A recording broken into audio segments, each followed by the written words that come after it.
Hola, ¿qué tal? Bienvenidos. Estamos en larazón.co, como siempre, saludándolos en este espacio de entrevistas.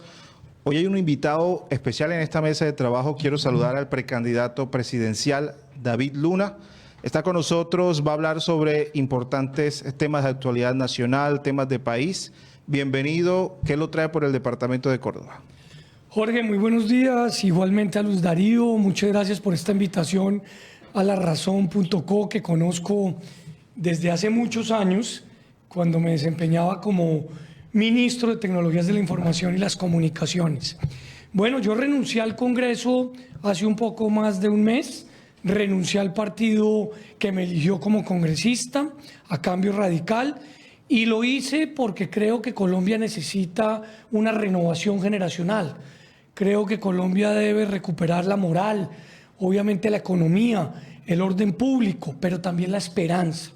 Y por esa razón tomé la determinación de aspirar a ser elegido presidente de la República, y estoy en una gira regional, departamental, visitando los medios de comunicación, pero también hablando con los jóvenes, con las diferentes fuerzas sociales de un departamento, para plantearle que creo que este país merece nuevas ideas y que acá hay experiencia en tecnología que puede ser muy importante para resolver los problemas. Precandidato, 2026 está como un poquito lejos. ¿Por qué tomar esta decisión y empezar a hacer este ejercicio de dar a conocer su nombre? Por dos razones. La primera, porque yo no podía hacer una campaña presidencial con sueldo de congresista.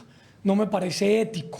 Pero dos, porque si no renunciaba finalizando el mes de enero, seguramente me iba a inhabilitar. Y yo quería, como dicen en el fútbol, tener el pase libre para poder salir a recorrer, salir a oír, salir a construir y, lo más importante, salir a contar que es indispensable que en este país todos nos pongamos de acuerdo para defender la institucionalidad, para exigir que hayan elecciones libres, para pedirle al gobierno actual que bajo ninguna circunstancia debilite a la registraduría, su presupuesto y la posibilidad de hacer un conteo de votos transparente.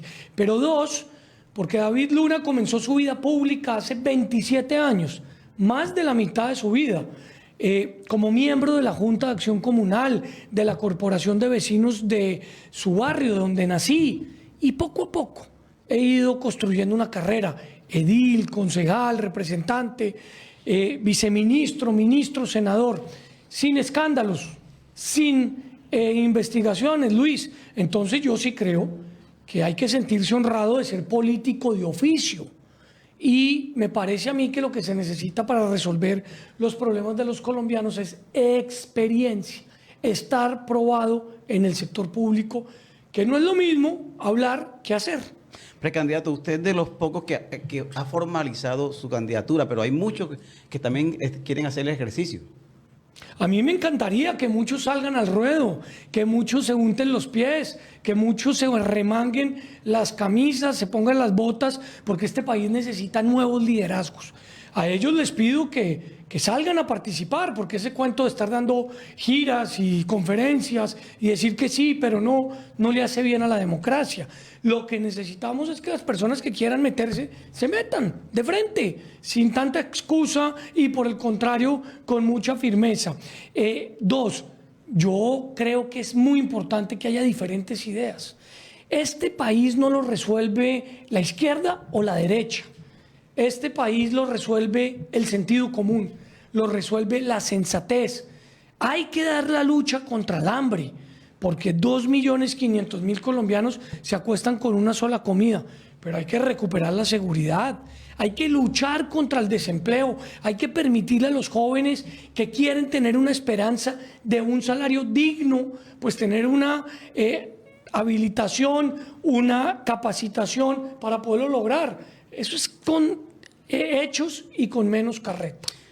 ¿Cuál es el panorama que usted tiene frente al país y a este ejercicio que ha hecho este gobierno durante, ya prácticamente faltan un año y medio para que termine su periodo presidencial del presidente Gustavo Petro? Mire, lo primero que yo diría es que se equivocan quienes quieren culpar a los ciudadanos que votaron por un presidente que no ha cumplido. Seguramente esos ciudadanos están desilusionados, están tristes, pero la culpa no es de ellos, la culpa es del candidato o del presidente hoy que se comprometió con mucha cosa que sabía que no podía cumplir. Yo, por ejemplo, creo que los jóvenes votaron por Petro porque sí vieron una esperanza de que les condonaran esos créditos del ICETEX que son impagables. Eso no se podía hacer. Lo que sí se puede hacer es reducir esos intereses a su mínima expresión.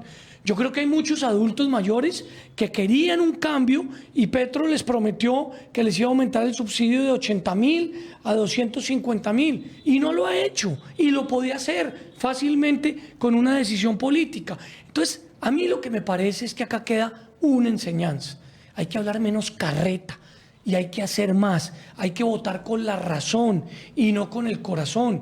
Este no es el momento del que mejor cante, del que mejor baile, del que mejor juegue fútbol. Este es el momento de quien tenga capacidad probada. Y David Luna la tiene. Yo los invito a que entren a Google y busquen mi historia y verán que lo que les estoy diciendo es la verdad. Precandidato, usted renunció a su curul como senador. Renunció al partido. Este ejercicio, ¿cómo piensa llegar y cómo piensa llegar a la presidencia en este ejercicio? ¿Acompañado con quién? ¿Aliado con quién? Pues yo quiero salir a partir del 31 de mayo, que es el momento que la registraduría da permiso a recoger firmas, volviendo a recorrer el país, volviéndole a decir a la gente que me dé la oportunidad con su firma de poder participar, de poder plantear mis ideas, de poder poner a disposición mi experiencia. Porque de eso se trata la política, de tratar de resolverle los problemas a los ciudadanos. Y por eso yo insisto en que solo hay que comprometerse con lo que se es capaz de cumplir. Pero dos, yo creo que hay que desbogotanizar Colombia. En efecto, Colombia es un país de regiones y cada departamento requiere no solamente su autonomía, sino adicionalmente su independencia para tomar decisiones que verdaderamente resuelvan los problemas. Y la tecnología hace parte de eso. A usted y a mí nos enseñaron en el colegio que Colombia es un país privilegiado. 2 océanos, 3 cordilleras, una cantidad de pisos térmicos, biodiverso, pero seguimos teniendo los mismos problemas. ¿Por qué? Porque no hemos utilizado la tecnología para atacar el gran dolor de cabeza que es la corrupción, para mejorar y tecnificar la agroindustria, para disparar, por ejemplo, el turismo, para luchar contra el crimen organizado. Con tecnología usted puede resolver los problemas en 1 año, en 2, en 3. No tiene que esperar años para que eso sea posible. O sea que el ejercicio usted piensa radicarlo por firma. Sí, señor. Yo pienso aspirar por firmas con un movimiento que me gustaría que se llame Sí hay un camino, porque yo creo que sí hay un camino para recuperar la esperanza, yo creo que sí hay un camino para recuperar la moral y sí hay un camino para recuperar la seguridad. Precandidato, pero ese ejercicio usted que ha militado varias veces, porque su ejercicio político no es nuevo, ya es un ejercicio político que lleva... y el Corfirma, donde siempre ha militado por un partido... Algunos critican esa posición. Sí, seguramente la critican y está bien. Y de eso se trata el ejercicio político, que algunos estén de acuerdo y otros no.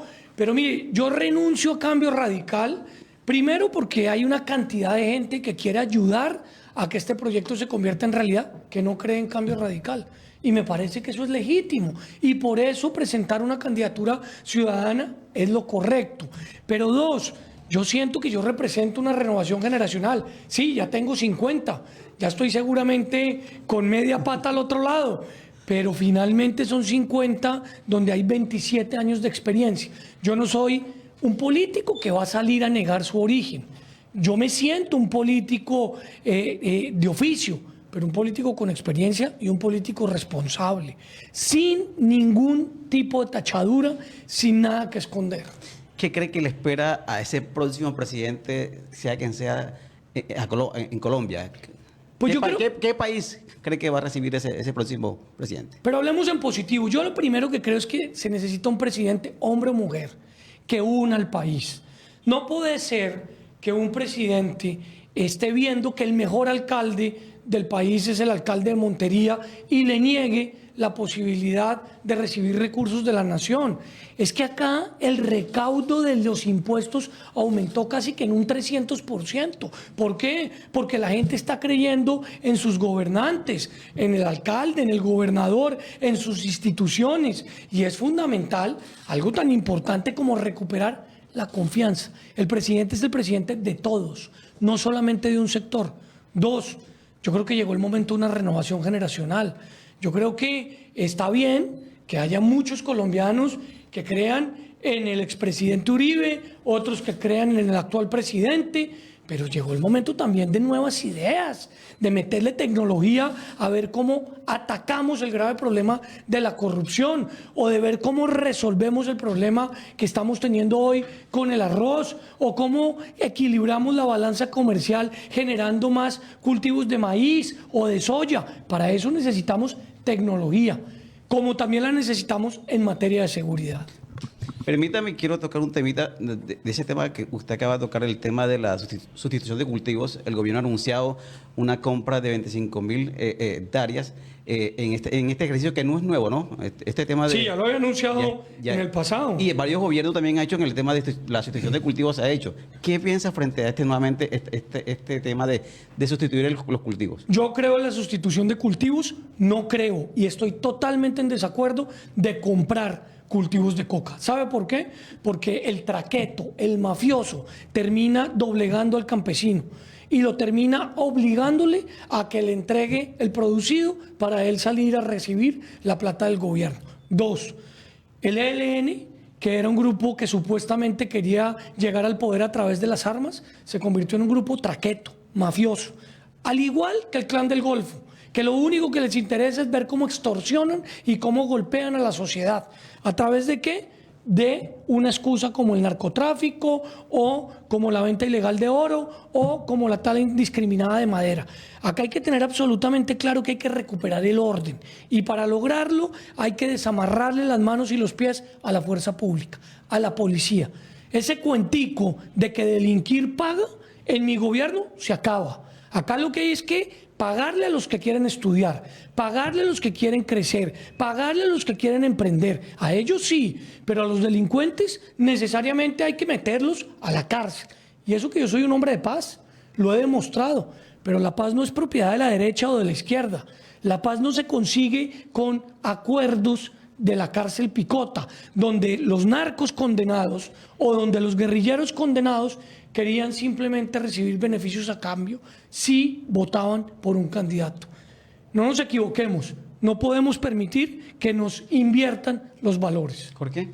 Precandidato, hoy las encuestas indican que una de las principales preocupaciones de los colombianos es la seguridad, cómo se ha deteriorado en varias partes del país. Su lectura frente a la situación actual de inseguridad en Colombia y cómo podría afrontarse eventualmente una estrategia para recobrar la viabilidad de esta nación. Jorge, hay que regresar a diciembre de 2022 para que los colombianos entiendan qué fue lo que pasó. El presidente Petro firmó unos decretos de cese al fuego sin verificación y el ELN se tomó el Catatumbo, se tomó el Arauca y las disidencias de las FARC de la mano de los narcos mexicanos se tomaron el Cauca y por ahí gravita el Clan del Golfo en muchas de esas acciones. Entonces, acá no podemos dejar amarrados las manos, los pies de la fuerza pública y de la policía, porque en cada esquina están extorsionando. No están extorsionando solamente al que tiene 50, 100 cabezas de ganado, no, al que vende mangos, al que vende chicles, al que está tratando de subsistir para poder llevar la comida a su casa. Entonces la seguridad no es de derecha, pero tampoco es de izquierda, es un derecho que tenemos los colombianos y sea quien sea la persona de la corriente que sea, hay que garantizársela. Hay otra preocupación y es el rumbo que puede tener la economía colombiana. Las proyecciones del Banco Mundial es que la economía del país crezca un 3% en el 25 y un 2.9% en el 26. ¿Cree usted en esas proyecciones? ¿Son optimistas o cuál es su visión frente a la economía del país y cómo encauzarla? Es que la economía no va bien y eso se traduce en que la billetera tampoco va bien. No nos está alcanzando la plata en la economía familiar. porque los servicios públicos, particularmente en el Caribe, están disparados porque no se ha pagado la opción tarifaria. Pero adicionalmente porque la comida sigue creciendo en su valor, pero adicionalmente porque muchos están siendo extorsionados. Entonces, hay que hacer 3 cosas rápidamente, apenas se llegue en el 26. Primero, acabar con la contratitis, con el amiguitis, para lograr que haya un Estado austero. Yo no soy de la línea de Milei. Esa vaina de que con motosierra resolvemos el tema, no. El Estado se necesita, y se necesita un Estado fuerte, pero no un Estado como el que tenemos hoy, despilfarrador. Se necesita un Estado austero. 2, hay que congelar el presupuesto entre el año 26 y el año 30. Con lo que tenemos hay que poder hacer más. No se puede permitir ni tolerar más impuestos, porque los que terminan pagando siempre son los de a pie. Y 3, hay que hacer un esfuerzo grande, evidentemente, para luchar contra la evasión, que es posible, con tecnología. ¿Saben cuál es el principal enemigo de la corrupción? La tecnología. Porque claramente con tecnología no le importa a la tecnología quién se robe la plata, pero sí sabe qué plata se robaron y la identifica con rapidez. Como también la sanción al corrupto, hay que extinguir el dominio. No solamente de los 10, 20, 30 millones que se robó, sino de todo lo que ha producido durante su vida. La casa, el carro, la beca. ¿Saben por qué? Porque el Estado tiene que existir y la justicia tiene que funcionar. Precandidato, usted recién sale del Congreso. ¿Cómo ve esa relación del Congreso con el Ejecutivo? La llegada de Armando Benedetti, acaba de, creo que incumplió una cita que tenía con el presidente del Congreso, Fray Cepeda. ¿Cómo ve esta relación que se está dando? Usted, bueno, recién sale del Congreso y esta relación que hay entre el Ejecutivo, el Legislativo, esas relaciones, ¿cómo las ve? A mí me preocupa que el presidente Petro se quiera brincar al Congreso. Ya lo hizo con la reforma tributaria. O sea, el Congreso le dijo no más impuestos y él se inventa la conmoción interior en el Catatumbo para meter más impuestos. Me preocupa que el Congreso le dijo a Petro no está bien su presupuesto con ese número, con ese monto, y el presidente expide un decreto haciendo caso omiso de lo que el Congreso le dijo. O sea, se está gastando más de lo que tiene. Y 3, negocia una modificación del TLC con los Estados Unidos, sabiendo que el único autónomo para hacerlo es el Congreso. O sea, yo sí creo que hay que lanzar un mensaje de alerta contundente. Hay entre todos que proteger las instituciones, porque el presidente se las quiere brincar. A mí sí que me excusen, pero al presidente Petro lo eligió esta registraduría como representante, alcalde, senador y presidente. Y ahora resulta que no le gusta. Ahora resulta que es una registraduría de mafiosos y de traquetos y de un poco de cosas. No, que le entregue el presupuesto para que se puedan organizar bien las elecciones. Y sobre el nuevo ministro del Interior, pues creo que su hoja de vida habla por él mismo. Me parece que no es una persona confiable y no es una persona que evidentemente vaya a sacar adelante una agenda con argumentos, sino seguramente lo querrá hacer con mermelada. Yo no estoy de acuerdo con eso. Candidato, se viene hablando el tema de, usted ahorita decía, hay que descentralizar porque hay un gobierno muy centralista. Se está avanzando, creo que también que la autonomía de los departamentos en los temas financieros. Y es una iniciativa que viene creciendo como que los departamentos tengan los recursos. ¿Cómo ve esta iniciativa que se está dando desde el Congreso para descentralizar los recursos y de quitar el centralismo que tiene el gobierno nacional? Mire, Luis, lo que le voy a decir se lo dice un cachaco. Claro, costeñizado porque tengo familia quillera y hijos, la mitad barranquilleros y la mitad bogotanos, pero se lo dice un cachaco. Hay que desbogotanizar Colombia. Yo fui ministro y a mí me parecía absurdo que los alcaldes tuviesen que ir a los despachos del ministro 1 o 2 veces a la semana para lograr que un proyecto fuera realidad. Por eso yo como ministro me la pasaba en los departamentos y recorría, lo recorrí prácticamente todo.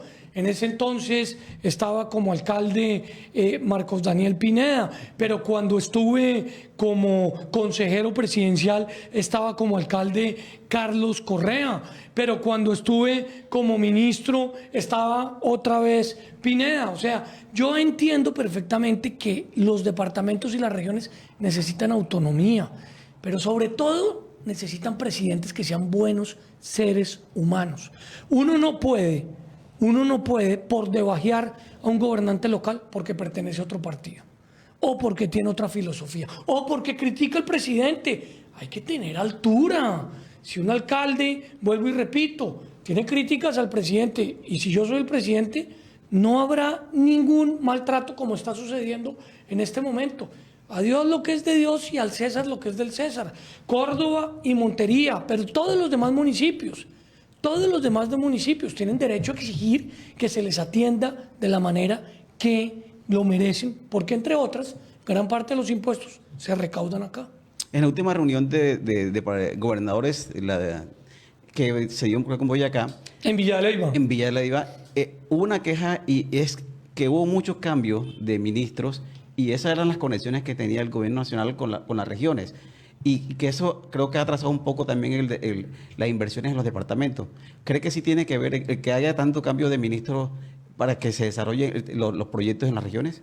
Es que cambian de ministro como cambiar de camiseta, y eso no es posible. Un ministro, se lo dice quien estuvo sentado en ese potro, pues tiene una curva de aprendizaje, pero además tiene en su cabeza los compromisos que adquirió con los municipios, lo que hizo con Tierra Alta, o lo que hizo con Montería, o lo que hizo con Sagún, y claramente lo puede ejecutar si le hace seguimiento. Cambiar tantas veces de ministros con el objetivo de fortalecer un partido político me parece a mí una irresponsabilidad.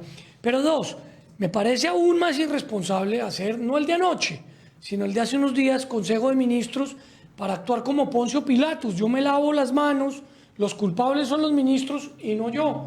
Los que hemos estado ahí sentados sabemos que el que da las órdenes es el presidente, y uno ejecuta. En mi caso particular, ejecuté muchos billones de pesos sin ningún tipo de investigación o sanción, sin ningún escándalo de corrupción, porque es posible hacer las cosas, como decía Galán, entendiendo la política como el arte de servir y no como la actividad para servirse. ¿Por qué? Precandidato, hay varios temas, entre ellos el tema de las reformas, salud, pensión, educación. Me quiero centrar en esa última, en el tema educativo, para preguntarle, hoy las universidades tienen un desfinanciamiento estructural de años, de décadas. ¿Qué propuesta o qué visión tiene usted para la educación de Colombia en el caso de ser elegida su propuesta para el 26? Mire, lo primero que hay que decir es que los más importantes en el sistema educativo colombiano tienen que ser los niños, los alumnos y los profesores. Ellos tienen que tener bienestar, tienen que tener condiciones, tienen que ser los profesores bien pagos, pero los niños tienen que tener herramientas para poder estudiar. Eso es muy importante decirlo con claridad, porque como este tema lo tratan de politizar permanentemente y tratan de cambiar lo que uno dice, pues hay que decirlo de frente para que la gente lo sepa. Lo segundo, acá no puede haber una pelea entre la educación pública y la educación privada. Pueden ser complementarias, pueden convivir. Las dos tienen que ser de altísima calidad y las dos tienen que poder recibir muy importantes, buenos apoyos. 3, es indispensable la tecnología, y la tecnología de la mano de la pertinencia. Un computador, una tableta, una herramienta nunca va a reemplazar al profe. Nunca, jamás. Pero sí le va a permitir desarrollar mejores oportunidades y obviamente al alumno recibir mayor actualización. Es indispensable ver qué es lo que está buscando el sector privado, el sector público, el mercado, porque así puedes formar de manera más importante. Hoy en día, en este departamento, hay talento para que muchos jóvenes pudieran estar formados en programación y en desarrollo de software, con unos salarios nunca antes vistos. En Estados Unidos pagan a $150 la hora. En Estonia y en India la pagan a $200 o $250 la hora. Pero para lograr prestar esos servicios, además de formar, hay que entrenarlos en bilingüismo. Y eso es parte de ver el mundo de una manera distinta. Yo por eso hablo de la necesidad de que la tecnología sea el salto que requerimos a poder avanzar en sociedad. Nuevamente está en la agenda, el presidente ha hablado sobre el tema de la legalización de la marihuana. Entra nuevamente en debate, ya se hundió, ha tenido varias iniciativas, pero se hunde. Nuevamente el presidente la pone en el debate. ¿Qué piensa usted frente a esta posición? Voy a contestarle con la respuesta a propósito de la forma y a propósito del fondo. La forma, cada vez que el presidente tiene una crisis, lanza una bomba para ver cómo distrae la atención. Acá está haciendo exactamente lo mismo. Él sabe que tiene una crisis en el Catatumbo, donde la gente está paniqueada porque no hay seguridad. Él sabe que tiene una crisis en el recaudo del presupuesto, no hay plata para pagar los impuestos en muchas casas, y él sabe que tiene una crisis de gobernabilidad y lanza el tema de la marihuana para tratar de lavarse las manos. Esa es la respuesta de forma. La respuesta de fondo, acá hay que atacar frontalmente las banditas de microtráfico que están llegando a los colegios a envenenar a los pelados. Yo lo he dicho no de ahora, desde hace 20 años. Claro, usted lo puede hacer con policía, usted lo puede hacer con inteligencia, usted lo puede hacer con sanción, pero también es importante meterle sentido común. Si usted logra que la venta de ese tipo de actividades esté controlada por el Estado, va a disminuir importantemente la ilegalidad. Yo así lo manifesté en el Congreso. Lo que pasa es que nunca se tuvo en cuenta mi posición, pero creo que hay que pensar distinto para salirnos de la caja. Precandidato, en el tema de la reforma a la salud, nuevamente están tratando ya se incluyó en el orden y al parecer hay posibles consensos a los que han llegado en esos últimos temas. ¿A usted todavía le preocupan algunos aspectos de lo que queda de la reforma a la salud? ¿Cuáles son y qué propone? Miren, los problemas que tiene hoy la salud, unos que vienen desde hace 20 años, otros creados por el gobierno, no se resuelven con una ley. No se resuelven con una ley. Ojalá haya consensos. A mí me encantan los consensos, y más si son producto del disenso, pero eso no se resuelve. La escasez de medicamentos hoy se resuelve con decisión. Y se resuelve con una entidad que es el INVIMA, con acción. Simplemente aprobando los medicamentos que se necesitan y no aprobando los que no se necesitan. 2, en clínicas y en instituciones prestadoras de salud se le debe el salario hace 3, 6, 9 meses a los médicos, a las enfermeras, a los auxiliares. Yo creo en el giro directo, brincándose a las EPS, pero con auditoría. 3, en muchos municipios del país hay que construir centros de salud, pero con control, no entregándole la obra al politiquero de turno. 4, es fundamental algo que se llama la inteligencia médica, que se logra con tecnología. Si yo tengo una historia y esa historia está cargada por lo que me ha pasado a mí en la vida, a mí me van a poder predecir eventualmente con tecnología de qué voy a sufrir. Eso ayuda a reducir el riesgo. Y cuando se reduce el riesgo, se reduce el gasto. Hay que permitir que la tecnología entre a resolver los problemas en la salud. Entonces, pues la ley, para cantar un triunfo, si quieren, aunque la que está creo que es insuficiente, pero lo importante es resolver los problemas del paciente, de lo que está sufriendo el paciente en la calle. Muchas gracias por visitarnos y aceptar esta invitación. No, muchas gracias a ustedes. De nuevo, felicitarlos por esta maravilla de medio que han construido. Felicitarlos o más que felicitarlos, agradecerles por ejercer un control sobre no solo la política, sino la sociedad. Yo soy de los que cree que un político se mide por el número de ataques en contra de un medio de comunicación o de los medios de comunicación. Cuando un político critica permanentemente un medio de comunicación es porque no tolera la crítica. Y gracias a la crítica, gracias al control, es que se pueden hacer mejores sociedades. Así que gracias a ustedes por invitarme. Gracias a los que estuvieron.